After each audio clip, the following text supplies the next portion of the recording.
Hello students, आज हम uniform circular motion एक टॉपिक है, इसका बहुत ही ज़्यादा इंपॉर्टेंट कंसेप्ट क्लियर करेंगे। ठीक है। अच्छा, एक बात मैं आपसे पूछूंगा, जैसे मान लीजिए ये सर्कुलर पाथ है, थोड़ा सा ओवल सा लग रहा है बट मान लेते हैं सर्कुलर पाथ है। ठीक है।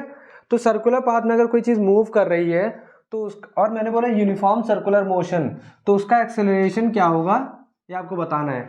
मुझे जहाँ तक लगता है 90% बच्चे क्या बताएंगे आप लोगों में से, जीरो ही बताएंगे। इसे क्यों? क्योंकि पहले ही हमने जब देखा यूनिफॉर्म से हमारे दिमाग में क्या आता है कि यूनिफॉर्म मतलब स्पीड तो सेम है, स्पीड तो पूरे पाथ पर क्या है, सेम है। अगर स्पीड सेम है तो हम बोल देते हैं यूनिफॉर्म। ठीक है, यूनिफॉर्म मोशन है। यूनिफॉर्म मोशन में क्या होता है, जनरली हमने क्या पढ़ा है, यूनिफॉर्म मोशन में होता है, यूनिफॉर्म मोशन में एक्सेलरेशन जीरो होता है, हमने ये पढ़ रखा है। बट यहां पर हमें क्या देखना, सर्कुलर मोशन में क्या होता है, जैसे मान लीजिए हमारा कोई ऑब्जेक्ट ऐसा है, ऐसे मूव कर रहा है। ठीक है, इस सर्कुलर पाथ में मूव कर रहा है, तो हमने क्या पढ़ा है, हमने पढ़ रखा है कि हर जगह इस पे इसकी पाथ क्या होती है, ऑब्जेक्ट की जो पाथ होता है टेंजेंशियल होता है। हर जगह क्या होता है, टेंजेंशियल होता है इसका। ठीक है, ये चीज आपको पता है। ठीक है, इसको मैं अगर आपको टेंजेंशियली नहीं समझ में आ रहा तो और क्लियर एग्जांपल करता हूँ। एक मान लीजिए एक सर्कुलर पाथ है। ठीक है, आप इस पे राउंड लगा रहे हैं, आप इस पे तेजी से राउंड लगा रहे हैं, आपको मैंने मान लीजिए यहाँ पर रोक दिया। ठीक है, यहाँ पे मैंने रोका तो आपका फेस किधर होगा, इस साइड होगा।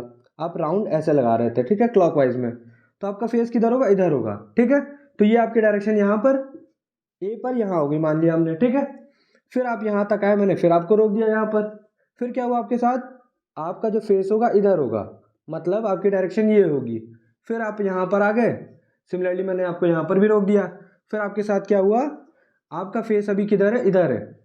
ठीक है, जब आपका इधर फेस है मतलब हर जगह आपकी डायरेक्शन क्या है, डिफरेंट है। जैसे जैसे आपकी डायरेक्शन डिफरेंट होती जा रही है तो इसके बारे में हम फिर से अभी आगे डिस्कस करेंगे। देखिए एक्सेलरेशन का हम देखते हैं यहाँ पर मैंने आपको बताया कि हमेशा आपकी डायरेक्शन क्या हो रही है, चेंज हो रही है। फिर हम वापस आएंगे एक्सेलरेशन के कंसेप्ट पे।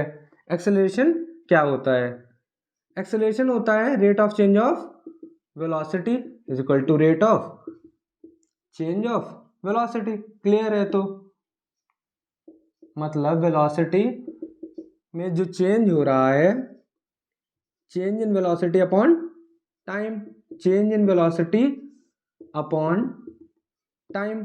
अच्छा देखिए, बच्चों को क्या लगता है, आप सभी को क्या लगता है कि यूनिफॉर्म मोशन है, स्पीड सेम है तो एक्सेलरेशन जीरो है। बट यहाँ पर हमने क्या लिखा है, वेलोसिटी। आपको इस पे फोकस करना, ठीक है, आपको इस पे फोकस करना है। जस्ट अ सेकेंड, मैं इसे हाईलाइट कर देता हूँ, वेलोसिटी।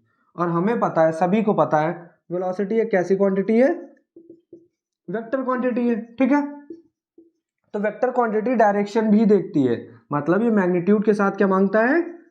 जब आप बोलोगे कोई चीज वेलोसिटी तो ये हमेशा बोलेगा मैग्नीट्यूड तो ठीक है भैया, इसका डायरेक्शन किधर है, इसका डायरेक्शन भी तो दीजिए।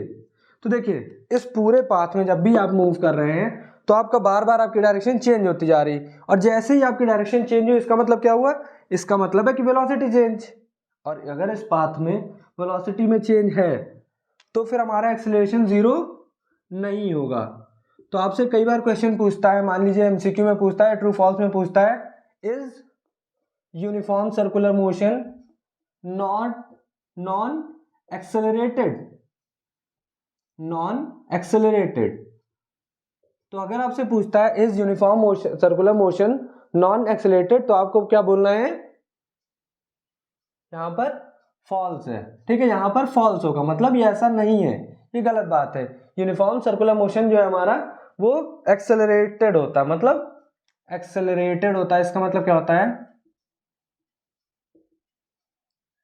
Acceleration is not equal to zero.